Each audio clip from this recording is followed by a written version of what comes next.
Yeah, that phrase you used, well nourished, or that descriptor, and thinking about how kids come to school maybe not well nourished, is something that makes me stop and think a lot because there's so many ways that kids need to be nourished in order to be able to be successful and positively interacting with the world. And I feel like this could be a whole other conversation, this idea of what well nourished life looks like. Digging into the idea of well nourished lives, we know it doesn't look the same for everyone. There is not one way to help a child be well nourished. There are many. We define some categories to support well nourished living in our classrooms and in our lives. This is Sticky Hope. Hey, Becca. So I am excited to pick up this conversation that stemmed from when we talked last time, and we kind of stumbled across this term, a well-nourished life. And when we were thinking about kindergartners and suspension and just how we're interacting with the world, and really noticing that kids who have been well nourished their whole lives oftentimes will interact in the world differently than those who haven't been well nourished. And then you kind of just uh, expanded that concept a little bit and thinking a lot about how, like, all humans, no matter their age, uh, can live well nourished lives, and the differences in when we are and when we aren't really are um, quite drastic. I just think Yes. about my own life. Like, it's Yeah. not like I wake up every day and every single day I can say I'm living a well nourished life. Or I think about seasons, and there's seasons where I've definitely lived a better nourished life than other seasons. So I just think, like, Yeah. it's not just this conversation about kids, but about just humans in general. So as you've been thinking about well nourished, what have you been thinking about? Yeah, I think you introduced me to that term or reintroduced me to that term in these conversations. And it really made me stop and think about not only like my life and my kids at home, but also the kids who enter into my classroom. And as a kindergarten teacher, I don't know a whole lot about them before they come into my room, and really thinking about what kind of nourishment they've had and what their life has looked like. And I think an important part that we need to acknowledge is like there's not one way to live a well nourished life, and there's not one way to help a child be well nourished. um but there are some like key points that we can identify that help people become well nourished. And it really, for me, breaks down into three kind of different categories, right? Like a well nourished body. So, like a physically healthy body, but also like thinking about what a body needs to be able to do all that you want it to do, but also a well nourished brain and what brains need to be strong and healthy and able to do what we want them to do. And then a heart, right? Like a well nourished heart. um and I think a lot about my kindergartners, but also my kids at home who are a variety of ages, like the needs that they have so that their heart is well nourished, are hugely different, right? There's a vast continuum of needs for their heart to get the nourishment that it needs. But it starts with being able to like stay regulated and express their emotions and be able to like communicate through the feelings that they're having, and also to feel loved and understood as who they are. Um, and that it looks very different for my 4-year old and my kindergartners than it does for my 13 and 15-year olds who are in a very different season of life. And you and I were talking about the role that teachers and coaches have, especially for those older kids, um, in nourishing children, not only their hearts, but their brains and bodies too, um, as and how critical it is for them to step into that nourishing role. Yeah, it really is. Like, I think about, sometimes it's just, there's sometimes, like with our kids, like even healthy eating, like it might have kind of felt like a battle drink milk and water, and like those be your choices. And then when our kids were, in sports, the cross country coach was like, no pop. It's so important that you hydrate your body all day long, and I think like sometimes it's easy to forget, or because oftentimes like kids aren't like, oh, thank you so much for telling me no pop. Like there's Yeah, not this gratitude, right. that we forget how much that matters. And it matters a lot. And like the power that educators and coaches have to help kids heal. It's really remarkable. I was in your classroom recently, Becca, and I heard you using this phrase. So I think it was at the very beginning of the day. Kids come in, and there was a student, and he just was having a hard time settling. So it's kind Mhm. of bouncing around the room. He was forgetting to do his morning tasks, and you pulled him in, and you used this question. You said, "What does your heart need?" Mm, And I wasn't able to hear the rest of it, but what I watched was this interaction between you, and you hugged him, and then you gave this gentle reminder of those morning tasks, and then he was able to go on. I was really struck by, what does your heart need? Because I might be tempted, like with my own kids, to say, do you need a hug?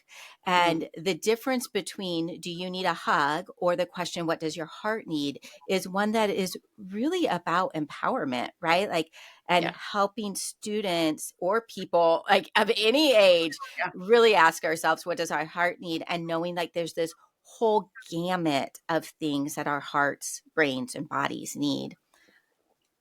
Yeah. So that there are three questions that I go to when I see that a child is struggling in some way or showing some level of dysregulation.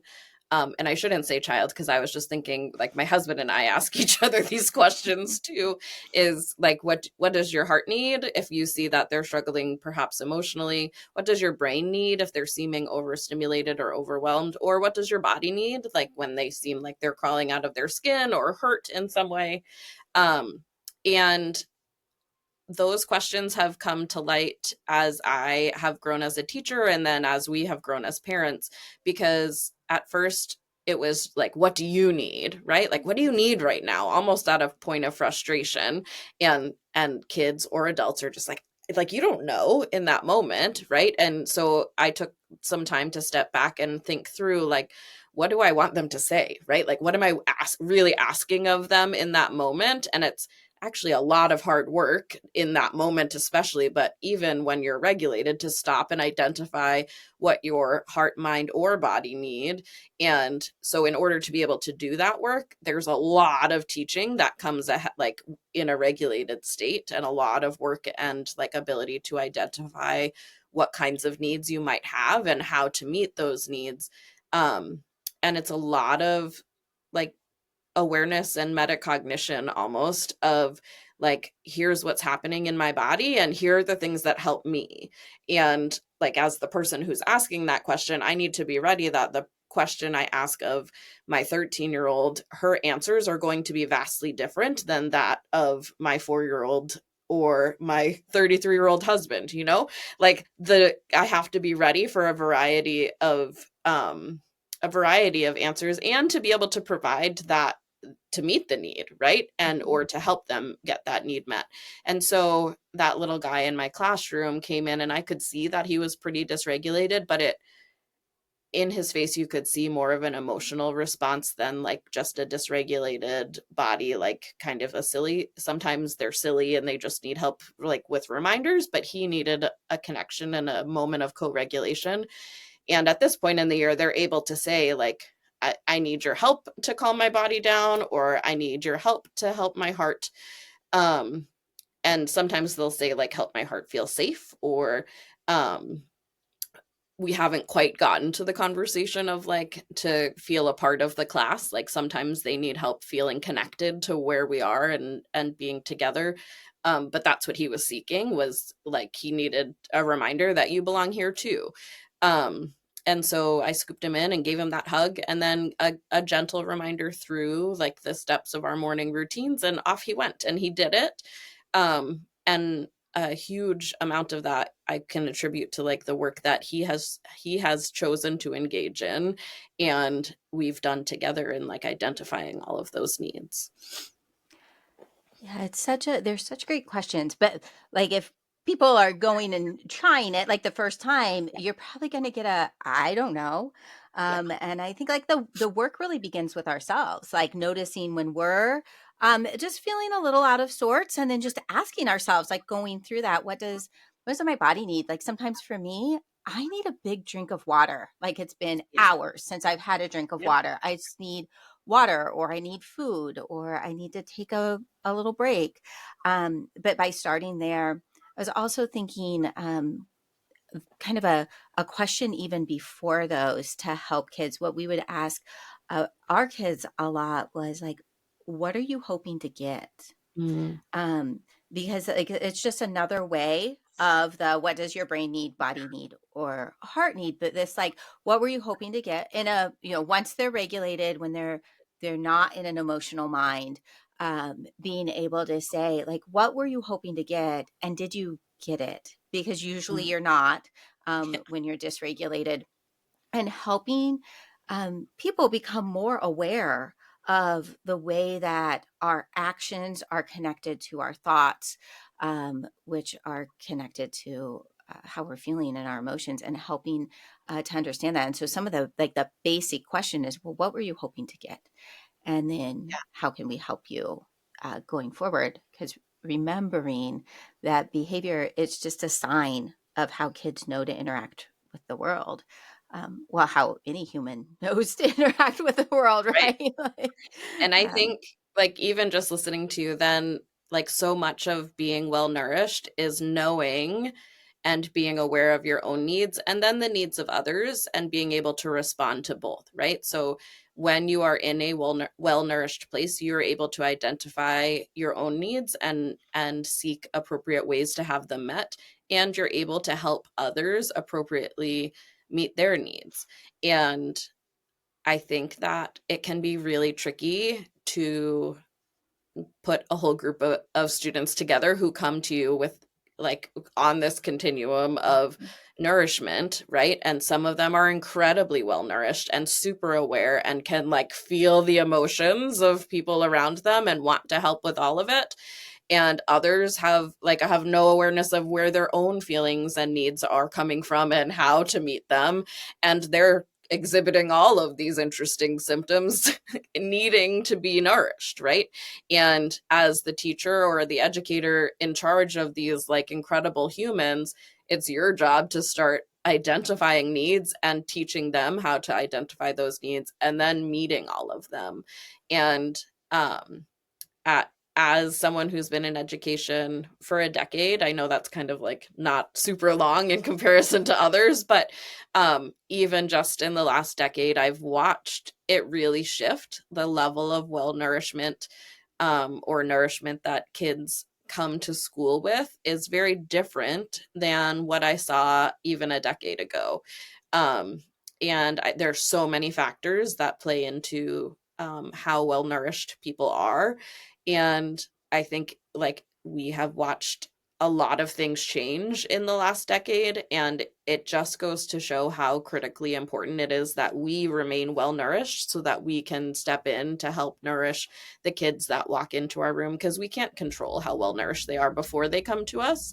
And then we can only help to support them through the time that we have them, right? And so the choices that we make and the ways that we engage with them to nourish their hearts and minds are some of the most critical choices we can make in order to help them become more well nourished.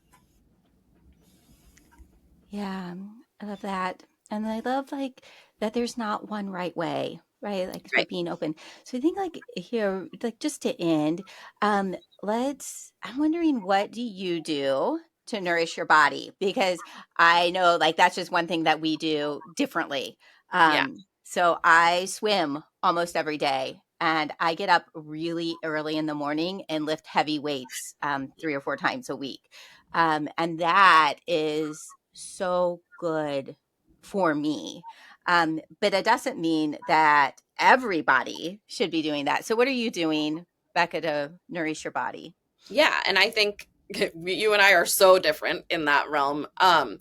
And in this phase of life, nourishing my body means like making sure I have time to have healthy meals and protein and drinking enough water, and intentionally taking time after the whole family has gone to bed to do the things that are on my mind, right? And to have time in the quiet, to stop and think and reflect and grow. And that's when I do my writing, and that's when I have time to be me. So nourishing me for right now means taking time to be intentional about caring for my brain and my heart. Mm-hmm. Yeah, and like you stay up late and write. I get up early in the morning and have some quiet time and write. And so I think like kids are the same way. And so often you're like, what works for me? Then I feel so good when I do those things early in the morning, but that doesn't mean that you're going to feel so good if you do those things early in the morning. And so I think just spending some time really asking ourselves, like, what do I do for my body? What am I doing for my heart? What am I doing for my brain? I think that's really where this work begins. And then, when we are working with kids and we're seeing some behaviors that are tricky and unpredictable and surprising, we can then go back and ask, well, what would that look like if their hearts were nourished, or their brains were nourished, or their bodies were nourished?